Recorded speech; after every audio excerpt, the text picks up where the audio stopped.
Assalamualaikum warahmatullahi wabarakatuh. Pada kesempatan kali ini, saya dan teman-teman saya akan mempresentasikan materi mengenai percabangan dalam pemrograman. Sebelum itu, perkenalkan nama saya Ikhlas Nur Amalia dan teman-teman saya yaitu Naya Nur Hafisa dan Waode Hilda Jaya. Di sini saya akan membahas pembahasan pertama yaitu percabangan if yang merupakan bentuk percabangan paling dasar dan sangat penting untuk dipahami sebelum mempelajari percabangan lainnya. Oke, kita masuk ke pengertian percabangan if. Percabangan if adalah salah satu struktur kontrol dalam pemrograman yang digunakan untuk mengambil keputusan. Dengan menggunakan if, program dapat menjalankan suatu kode hanya jika kondisi yang diberikan bernilai benar atau true.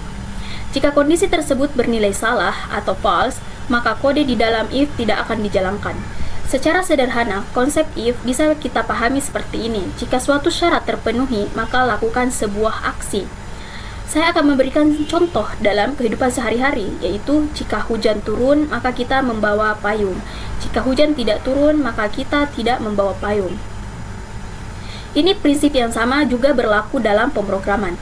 Kita masuk ke bagian kegunaan percabangan if. Percabangan if memiliki beberapa kegunaan penting dalam pembuatan program. Yang pertama, mengecek suatu kondisi sebelum menjalankan aksi. Maksudnya, program tidak akan berjalan secara asal, tetapi berdasarkan logika tertentu. Yang kedua, membuat program menjadi lebih dinamis dan fleksibel. Program bisa memberikan hasil yang berbeda, tergantung dari input yang diberikan oleh pengguna. Yang ketiga, menghindari eksekusi kode yang tidak diperlukan. Maksudnya, jika suatu kondisi tidak terpenuhi, maka kode tersebut akan dilewati, sehingga program menjadi lebih efisien. Adapun contoh kasusnya, yaitu menentukan apakah seseorang lulus ujian, mengecek apakah angka yang dimaksudkan bernilai positif, serta memeriksa apakah password yang dimasukkan sudah benar. Sekarang kita masuk ke sintaks dasar percabangan if, khususnya untuk satu kondisi. Kalian bisa lihat di sini, ini merupakan bentuk umumnya. Di sini, kondisi merupakan sebuah ekspresi logika yang hasilnya hanya bisa bernilai true atau false. Jika kondisi tersebut bernilai true, maka kondisi di dalam tanda kurung kurawal akan dijalankan. Namun jika kondisi bernilai false, maka kode di dalamnya akan dilewati. Perlu diperhatikan juga bahwa tanda kurung kurawal ini sebenarnya boleh dihilangkan jika hanya ada satu perintah. Namun, disarankan untuk tetap menggunakannya agar kode lebih rapi, jelas, dan menghindari kesalahan logika. Kita bisa lihat di sini, ini merupakan contoh percabangan if. Ini merupakan input, sedangkan ini adalah outputnya. Dilihat dari contoh ini, kita memiliki sebuah program yang meminta pengguna memasukkan sebuah angka. Kemudian, program akan mengecek apakah angka tersebut lebih besar dari 0. Jika angka lebih besar dari 0, maka program akan menampilkan pesan bahwa angka tersebut adalah angka positif. Jika kondisi tersebut tidak terpenuhi, maka program tidak menampilkan apapun, karena kita hanya menggunakan if satu kondisi. Dari contoh inilah, bisa kita lihat bahwa program hanya bereaksi jika kondisi benar dan akan diam jika kondisi itu salah. Ada beberapa hal penting yang perlu diperhatikan saat menggunakan percabangan if. Yang pertama, percabangan if hanya memiliki satu kondisi. Jika kita ingin memberikan pilihan alternatif, maka kita perlu menggunakan else atau else if yang akan dibahas mungkin pada materi berikutnya. Kedua, pastikan kondisi yang digunakan menghasilkan nilai true atau false. Dan yang terakhir, gunakan tanda kurung kurawal meskipun hanya satu baris kode agar program lebih aman dan mudah dipahami. Kesimpulan dari materi ini adalah, percabangan if digunakan untuk menentukan apakah suatu blok kode akan dijalankan atau tidak berdasarkan kondisi tertentu. Sintaksnya sederhana, tetapi perannya sangat penting dalam membuat program menjadi lebih fleksibel dan responsif terhadap input. Dengan memahami percabangan if, kita sudah memiliki dasar yang kuat untuk mempelajari percabangan lainnya dalam pemrograman. Sekian penjelasan dari saya mengenai percabangan if. Selanjutnya akan dijelaskan oleh teman saya dengan materi if else. Baiklah, di sini saya akan menjelaskan materi tentang if else. Yang pertama itu pengertian if else. Percabangan if else adalah struktur kontrol dalam pemrograman yang digunakan untuk mengambil keputusan berdasarkan suatu kondisi. Jika kondisi yang diuji bernilai benar atau true, maka blok kode pada if akan dijalankan.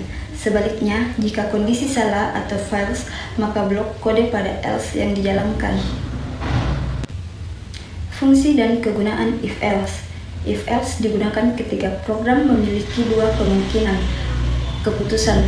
Struktur ini sangat membantu dalam menentukan tindakan yang berbeda berdasarkan hasil pengecekan kondisi, sehingga program tidak berjalan secara lurus, tetapi dapat menyesuaikan dengan keadaan yang terjadi. Di sini saya akan menjelaskan contoh program if-else. Yang pertama itu input stream digunakan untuk agar bisa memakai sin dan cout. Kemudian using namespace std agar setiap program tidak menulis std. Kemudian integer main. Di sini fungsinya untuk bisa menjalankan suatu program. Kemudian integer nilai. Cout memasukkan nilai. Integer nilai adalah mendeklarasikan variabel nilai dengan tipe data integer. Kemudian cout memasukkan nilai, menampilkan teks, memasukkan nilai ke layar. Kemudian cin yaitu nilai. Kemudian if nilai besar sama dengan 75, cout-nya lulus. Else cout tidak lulus. Return sama dengan memberhentikan suatu program. Kemudian di sini ada outputnya. Ketika kita memasukkan nilai 90, maka yang muncul itu adalah lulus. Sedangkan ketika kita memasukkan nilai 60, maka yang muncul itu tidak lulus. Materi selanjutnya yaitu cara kerja if-else. Program akan mengecek kondisi pada bagian if. Jika kondisi terpenuhi, program langsung menjalankan perintah di dalam if dan melewati else. Namun, jika kondisi tidak terpenuhi, maka perintah di dalam else akan dijalankan. Kemudian kesimpulan, percabangan if-else digunakan untuk menentukan dua pilihan keputusan dalam program. Struktur ini sederhana, mudah dipahami, dan sangat cocok digunakan untuk pengambilan keputusan dasar seperti lulus atau tidak lulus, benar atau salah, serta ya atau tidak. Assalamualaikum warahmatullahi wabarakatuh. Perkenalkan, nama saya Wade Hilda Jaya, NPM 2024-02-0063. Dan pada video kali ini saya akan menjelaskan tentang percabangan dalam pemrograman C++, yaitu percabangan if-else. Tanpa berlama-lama lagi, kita masuk saja ke pembahasannya. Pertama-tama kita harus tahu terlebih dahulu tentang pengertian dari if-else. Percabangan if-else adalah struktur kontrol dalam pemrograman yang digunakan untuk mengambil keputusan dengan lebih dari dua kondisi. Struktur ini memungkinkan program mengecek beberapa kondisi secara berurutan, di mana kondisi yang pertama kali bernilai benar akan dijalankan dan kondisi setelahnya akan dilewati. Selanjutnya yaitu fungsi dan kegunaan dari percabangan if-else. Percabangan if-else digunakan ketika program memiliki banyak kemungkinan keputusan, tetapi hanya satu keputusan yang boleh dijalankan. Struktur ini membantu program memilih tindakan yang paling sesuai berdasarkan kondisi yang diberikan.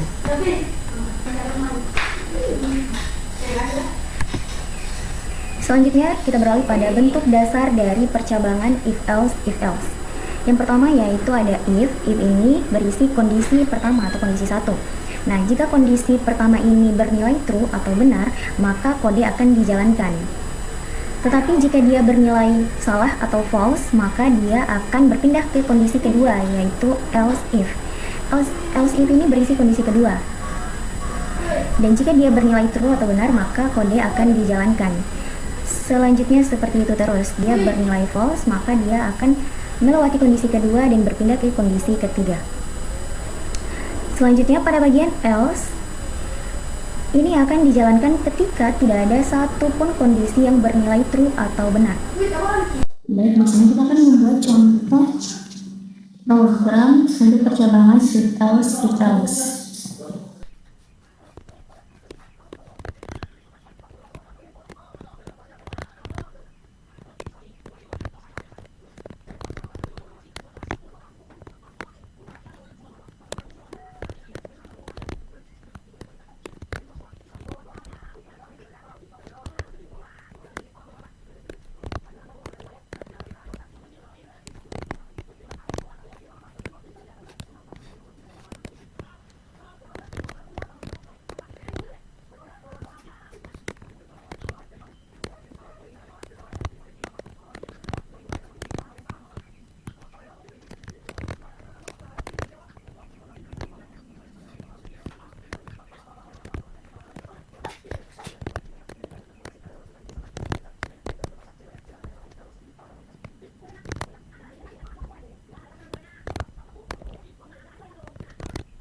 contoh dari program percabangan if else.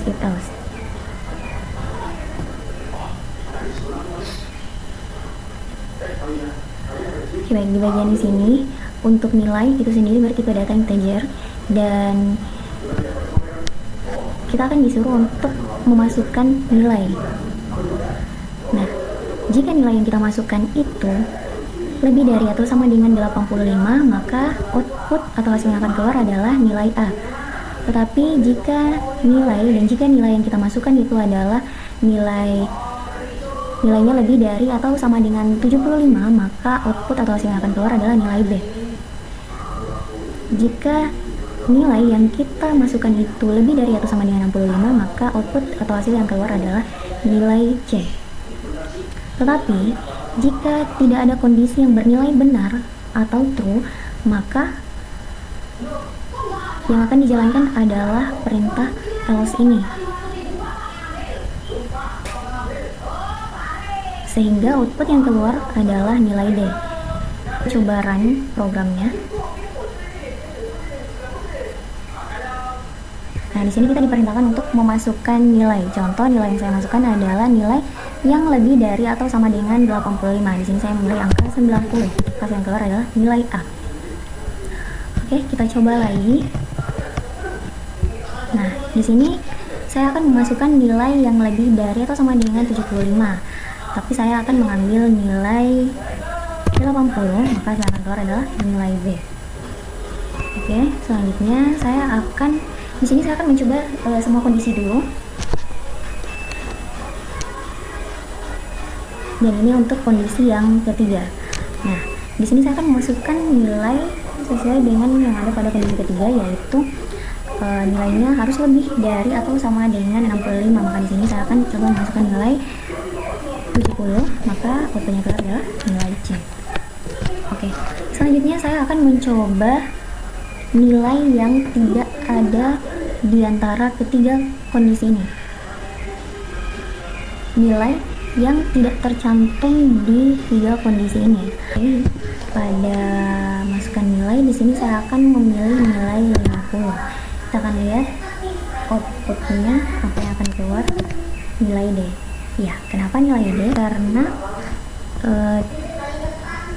angka 50 atau nilai 50 itu tidak memenuhi ketiga kondisi percabangan ini.